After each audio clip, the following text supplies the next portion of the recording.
Salve, amigos! Eu tô chegando à Rede Brasil de Televisão para apresentar mais uma vez o nosso programinha, né? Aliás, é um programão, né? Porque a começar pelo nome, né? De papo pro ar, ou seja, o apresentador já tá aqui dormindo na rede, balançando lá na margem do Rio de Jereré, né? E enquanto isso, esperando os convidados. Olha, seria maravilhoso, né? Mas isso não quer dizer que este programa, na minha opinião, da minha mãe também, né? Da minha mulher, dos meus parentes, não seja maravilhoso. E a gente tem aqui recebido pessoas de várias especialidades. E hoje eu vou apresentar uma pessoa que eu tenho até que ler aqui. Ela é apenas... como é que é? Ah, sim, empreendedora social. Ela é palestrante, ela é professora, ela já fez trabalhos como palhaça e mais, ela faz a faculdade de psicologia. Tem muita gente que tem várias ocupações e à noite faz faculdade, né? Para ter uma graduação. Mas no caso dela, esta pessoa é uma ex-moradora de rua do centro de São Paulo. Eu estou dizendo para vocês que essa moça que fez tudo isso, tudo isso que eu contei para vocês, ela é uma ex-moradora de rua do centro de São Paulo. Parece um exagero meu, mas não é. Eu quero apresentar para vocês com muito orgulho uma amiga recente. Acabamos de nos conhecer, mas sei que vou ser amigo dela. Eliana Toscano, tudo bem? Olá, Décio, tudo bom? Que bacana ter você aqui. Você me deixou emocionada. Isso que eu falei aqui é tudo verdade? Sim, é verdade, e eu continuo sendo palhaça. Ah, é? Você Sim. Continua fazendo suas apresentações e tal? Sim, sim. Tanto que eu fiz, durante a pandemia, uma apresentação de um palhaço dentro do fluxo da Cracolândia, para os usuários da Cracolândia. Uau! Sim. Mas aí você já não estava morando mais lá, né? Você não, já não era mais uma moradora em situação de rua, Isso, né? uma mulher em situação de rua. Uma mulher em situação de rua. Não. Eu saí dessa situação há aproximadamente 5 anos. 5 anos. Eu ainda estou me reestruturando socialmente, porque não é fácil. Não, tenho certeza. Ainda mais quando eu tento retornar para o mercado de trabalho, existe ainda muito preconceito. Eu ainda tenho uma vantagem dessa, eu sou branca. E quando a pessoa é preta?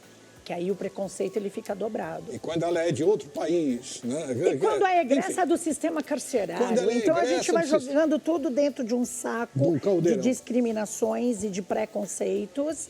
E a gente vai excluindo e distanciando essa pessoa ainda mais da sociedade. Fazendo de conta que de humana ela não tem nada, ela não é exatamente como eu, ou como você, ou como sei lá quem, né? Não, porque ela está fora daquele ciclo, daquela caixinha do socialmente aceitável. O problema não é nosso. Pelo contrário, o problema é de todos nós. Não, mas não é nós. esse o raciocínio? Sim, não, o problema não é meu, as autoridades e tal, né?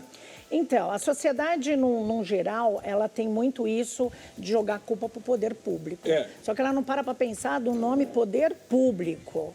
O público somos todos nós. Então, o que a gente tem que exigir dos nossos representantes é a construção de políticas públicas e cobrar a efetivação dessas políticas também na prática. E teve essa semana encontro em Brasília. Ah, olha só quem chegou. Quando eu fiz no fluxo, a palhaça Lilica.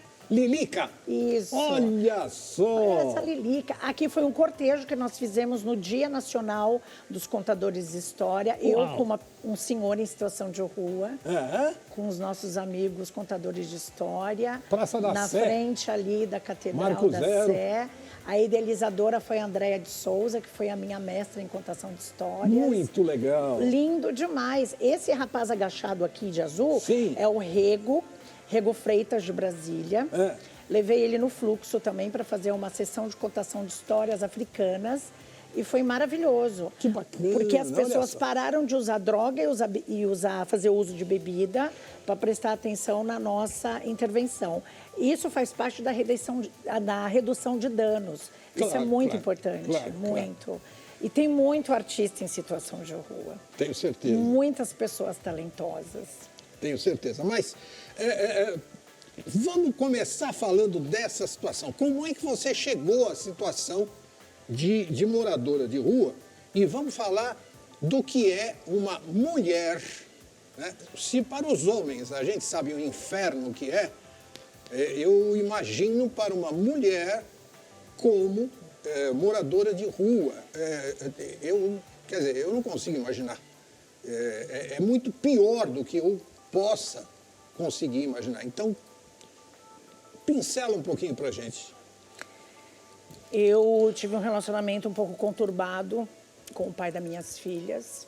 Eu passei pela violência doméstica e ele não chegou a me agredir fisicamente, mas me agredia com palavras, psicologicamente, sim, materialmente. Até que um dia, numa discussão, ele, se não está satisfeita, vai para a rua, vai embora. E para preservar minhas filhas, que na época eram crianças, hoje elas são adultas, eu abri mão e fui embora. Caramba! Fui. E suas filhas ficaram com ele? Ficaram. Hoje está diferente. A minha mais velha já mora sozinha, que tem 23 anos. Sim. A minha caçula está com 18, já está batendo asa, sozinha também, muito bem encaminhadas na vida. Que bacana. E na rua, o incrível é que a rua, ela te acolhe, ela te aceita e ela não te questiona. Coisas que a família não te faz. A família, muitas vezes, ela te condena, ela te aponta. No caso da mulher de um relacionamento, a culpa é sua, não segurou o marido, sim, não soube ser dona de casa. E não tem nada a ver uma coisa com a outra. E mesmo estando em situação de rua, eu já batalhava pelos direitos das pessoas em situação de rua, sem ter a mínima ideia do que eu estava fazendo. Então, eu via coisa errada de abordagem policial, eu ia conversar com os policiais, a prefeitura vinha com o serviço de zeladoria, que vulgarmente a gente chama de rapa, para arrancar colchão, para arrancar cobertor, para arrancar pertences, medicamento. Eu ia tentar conversar com eles, articular, até que me veio um convite da Maria Eulina Rosenbeck, do Clube de Mães do Brasil, ali do Castelinho da Rua APA, para ocupar uma cadeira em Direitos Humanos da Prefeitura de São Paulo, para ser conselheira Pop Rua. Uau. Eu falei, escuta, você está falando da mesma prefeitura que tira o cobertor da pessoa em situação de rua, ela tem um direitos humanos. Arrebenta as barracas. Peraí, que é uma coisa meio, né, alguma coisa errada não está muito certa no meio dessa articulação.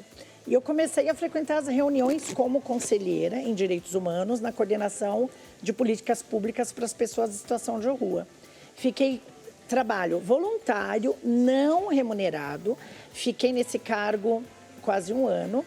Aí houve um processo seletivo na coordenação para pegar uma pessoa em situação de rua ou com histórico de rua para trabalhar. Sim. Fiz o processo seletivo e passei. Deus, que maravilha. Vocês não fazem noção. Que maravilha. Da alegria e da bagunça que foi na minha vida. Né? Assim, eu no coração da Cracolândia, eu fui avisar para todo mundo o que aconteceu. Na época era a Praça do Cachimbo, que ficava ali na Rua Helvétia com a Cleveland. Hoje, infelizmente, a Cracolândia está espalhada no centro de São Paulo. Total. Isso não é bom nem para os usuários e nem para ninguém. Pulverizou. Para ninguém, não é bom. Porque o crack, ela é uma droga, é a droga da brisa. O crack foi a única droga que eu não usei. Eu prometi para mim mesmo que eu ia experimentar crack. E o cachimbo é o seguinte, beijou, pegou. Experimentou, já era. Isso qualquer droga. Só que a pior de todas é o álcool.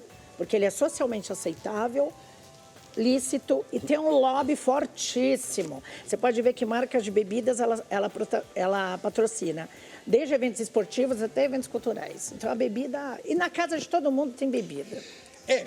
A gente está falando do álcool agora porque, graças a Deus, um outro vício que é considerado, hoje, ele é reconhecido. Antes ele era só considerado pelas pessoas que entendem de medicina, etc. Mas hoje ele é considerado e reconhecido como o mais viciante de todos. É um negócio chamado fumo, né? É um negócio chamado cigarro, né? Que mata Na maioria dos casos, é câncer de pulmão, é coração. Enfisema pulmonar, eu tenho. Enfisema pulmonar. Eu fiquei doente por causa dos 60 cigarros que eu fumava por dia. Né? 3 maços. Né? E eu fiquei... Eu fui informado pelo médico da minha doença quando eu ainda era jovem, relativamente jovem.